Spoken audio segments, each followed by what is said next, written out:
లో ముఖ్యమంత్రి మార్పు సరే వాళ్ళ అంతకుముందు రెండున్నర సంవత్సరాలు అనుకున్నారు.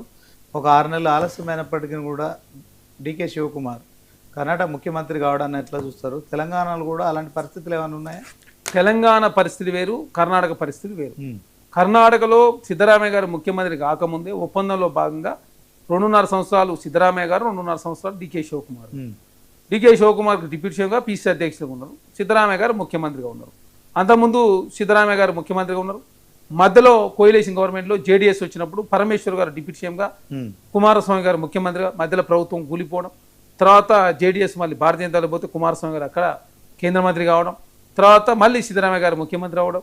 ఇప్పుడు 2.5 సంవత్సరాలు అయిపోయింది కూడా ఒప్పందంలో భాగంగా డీకే శివకుమార్ గారు ముఖ్యమంత్రిగా, సిద్ధరామయ్య గారు జాతీయ రాజకీయాలు దిశపై రాజ్యసభ ఫ్లోర్ ఇస్తా అంటే అది కూడా నాకు వద్దు, ఏసీ అధ్యక్ష ఇస్తాను అది కూడా నాకు వద్దు, రాష్ట్రంలో ఉంటాయని చెప్పడంతో వారి కుమారుని క్యాబినెట్లో డిప్యూటీ సీఎమా లేకపోతే క్యాబినెట్ తీసుకొని నేను రాష్ట్రంలో ఉండి పనిచేస్తానని చెప్పి సిద్ధరామయ్య గారు ఒప్పుకుంటేనే అక్కడ డీకే శివకుమార్ గారు పెడతాం. తెలంగాణ రాష్ట్రానికి పరిస్థితి లేదు. తెలంగాణ రాష్ట్రంలో డిప్యూటీ సీఎం అంటే ఇక్కడ ఎవరికి ఒక 2.5 సంవత్సరాలు, 2 సంవత్సరాలు, 3 సంవత్సరాలు ఒప్పందమే లేదు. 5 సంవత్సరాల కాలం పాట కోసం వచ్చినటువంటి ప్రభుత్వం. అందులో రేవంత్ రెడ్డి గారు 5 సంవత్సరాల కాలం ముఖ్యమంత్రి ఉంటారు. మరోసారి కాంగ్రెస్ పార్టీ వచ్చినప్పుడు రేవంత్ రెడ్డి గారు ముఖ్యమంత్రి ఉంటారని చెప్పేసి చాలా స్పష్టంగా తెలంగాణ సమాజానికి అర్థమైంది.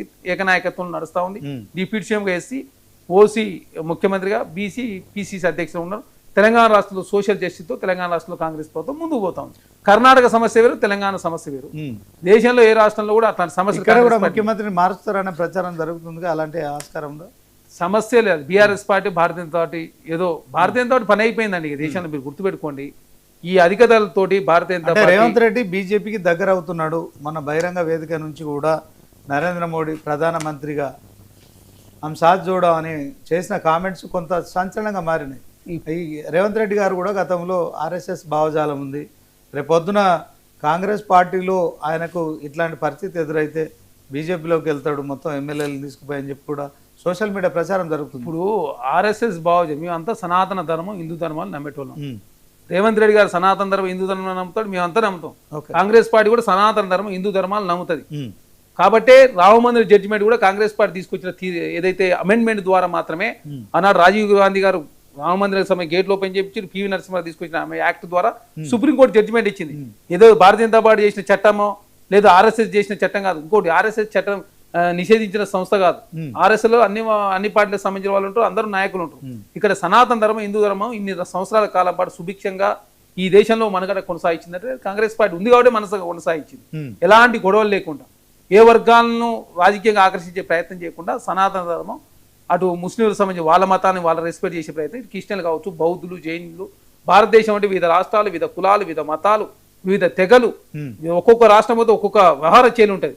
నీకు అటు బంగ్లాదేశ్ కనబడుతుంది, పశ్చిమ బెంగాల్ సైడ్ పోతే భూటాన్ వస్తుంది, ఇది చైనా వస్తుంది, అటు పాకిస్తాన్, భారతదేశం చుట్టూ రకరకాల ఆచార వ్యవహారాలు కూడా ఉంటాయి. ఎందుకంటే ఆ బార్డర్లో అవతలతో సంబంధాలు ఉన్న పరిస్థితి ఉంది. అయినా భారతదేశం ఐక్యంగా ఉందంటే అది కాంగ్రెస్ పార్టీ ఈ దేశంలో తీసుకొచ్చినటువంటి విప్లవాత్మక మార్పులు. అదేగాక రాజ్యాంగంలో సెక్యులర్ అనే ఒక వర్డ్ ఉండడం, ఎవరి మతాలను వాళ్ళు గౌరవించుకొని మిగతా మతాలు కూడా రెస్పెక్ట్ చేయని చెప్పే ప్రయత్నంలో కాంగ్రెస్ పార్టీ ముందుకు పోయింది. వివేకానంద గారు సూక్తి అది కదా, ఏ గడ్డ నుంచి అయితే నేను వచ్చినో ఆ గడ్డ అన్ని మతాలను గౌరవించే గడ్డ నుంచి వచ్చినని చెప్పేసి విదేశాల్లో ఆయన స్పీచ్లు ఇస్తా ఉంటే విదేశీలో ఉన్నటువంటి విదేశస్తులు కూడా ప్రశంసించిన సందర్భం చూసినాం. తన మతంలో ఉన్న సారాంశాన్ని మంచిని కాపాడుతూనే మిగతా మతంలో మంచి ఉంటే స్వీకరించే అట్లాంటి దేశం నుంచి నేను వచ్చిన అదే హిందూ ధర్మం, సనాతన ధర్మం అని చెప్పేసిన సందర్భాలు కూడా మనం చూసినాం. కాబట్టి కాంగ్రెస్ పార్టీ ఎప్పుడు కూడా కాంగ్రెస్ అంటే ముస్లిం అని కూడా బండి సంజయ్ గారు, మన ఎవరు ధర్మపురి అరవింద్ లాంటి వాళ్ళు, రాజా సింగ్ లాంటి వాళ్ళు, ఇక భారతీయ జనతా పార్టీ ఓట్ల కోసం వాళ్ళు నార్థన్ స్టేట్ పై బీప్ దినం అని చెప్తారు. ప్రచారంలో కూడా రేవంత్ రెడ్డి గారు మాట్లాడినారు. అదే చెప్పి వాళ్ళు మేము మాట్లాడేది కాదు, వాళ్ళు ఏమన్నా కాంగ్రెస్ పార్టీ కేసు పాకిస్తాన్ చెప్పి జూబ్లీస్ మాట్లాడేది కదా.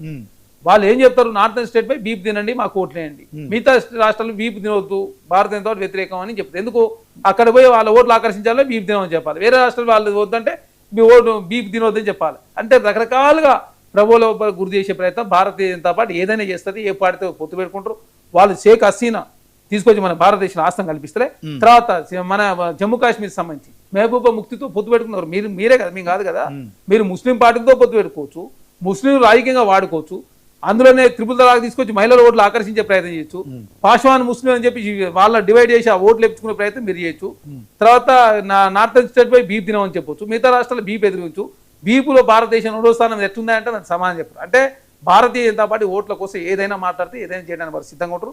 కాంగ్రెస్ పార్టీ అయినా రేవంత్ రెడ్డి గారు కేంద్రంలో నరేంద్ర మోడీ గారు ఉన్నారు కాబట్టి, విభజన హామీలు పరిష్కారం కాలేదు కాబట్టి, కేంద్రం నుంచి నిధులు తీసుకురావాలని ఖచ్చితంగా కేంద్రం ప్రధాన పాత్ర ముఖ్యం ప్రధానమంత్రి గారు ఉంటారు కాబట్టి, రాష్ట్రం కేంద్రం ఫెడరల్ వ్యవస్థలో భాగంగా కలిసి పనిచేయాలి కాబట్టి దానిలో భాగంగా రెస్పెక్ట్ చేసే ప్రయత్నం చేస్తే భారతీయ జనతా పోయి ఇంకా అయ్యేది ఏమిటి? రేవంత్ రెడ్డి గారు ప్రధానమంత్రి గారు నరేంద్ర మోడీ గారు నీ 4వసారి కావాలని ఉన్నాయి.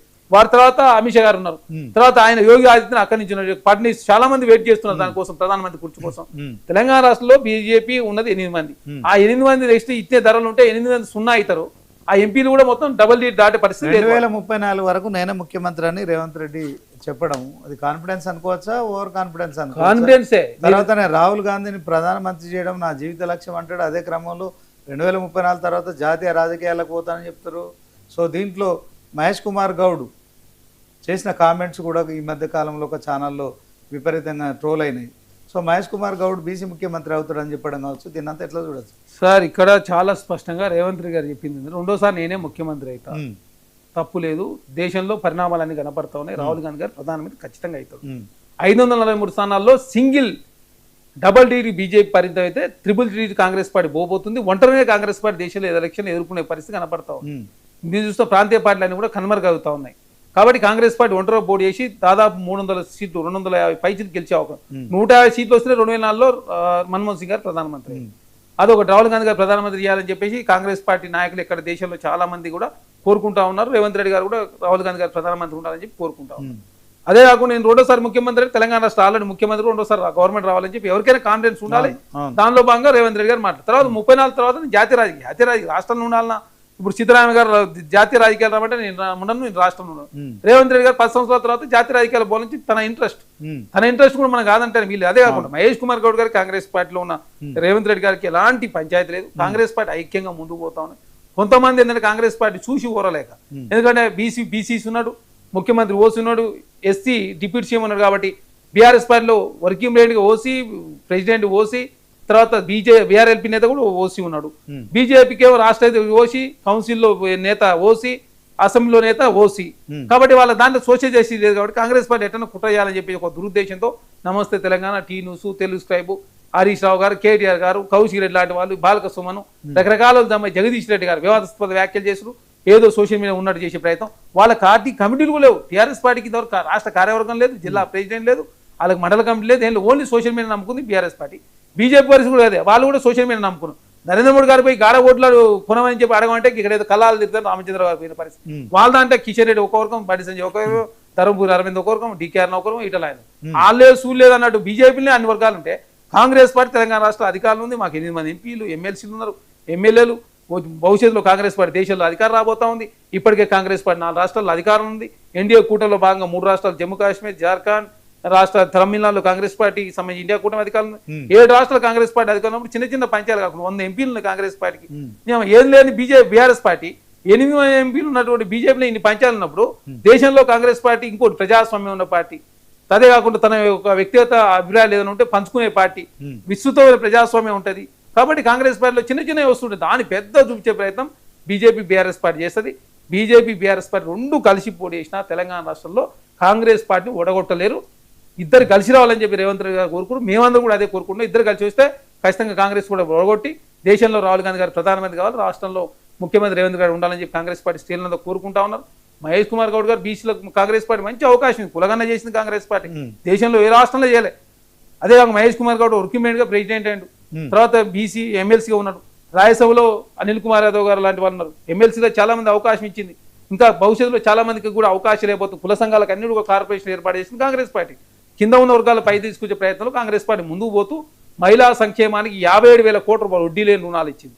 అదే కాకుండా ఆర్టీసీని బలోపేతం చేయడం, సింగరేణిని బలోపేతం చేయడం, విద్యుత్ సంస్థలు బలోపేతం చేయడం, హైదరాబాద్ నగరాన్ని ప్రపంచ నగరాలతో పోటీపడే విధంగా ముందుకు తీసుకుపోతూ హైదరాబాద్ ఆదాయం గణనీయంగా పెంచే ప్రయత్నం కాంగ్రెస్ పార్టీ చేస్తుంటే, హరీష్ రావు గారైనా బీఆర్ఎస్ పార్టీ చేయని పని కాంగ్రెస్ పార్టీ చేస్తున్నాం. హృదయం ప్రయత్నం, అపవాదం నెట్టే ప్రయత్నం బీఆర్ఎస్ పార్టీ చేస్తా ఉంది. ఓకే, ఇప్పుడు ఎస్ఐఆర్ను కాంగ్రెస్ వ్యతిరేకిస్తోంది.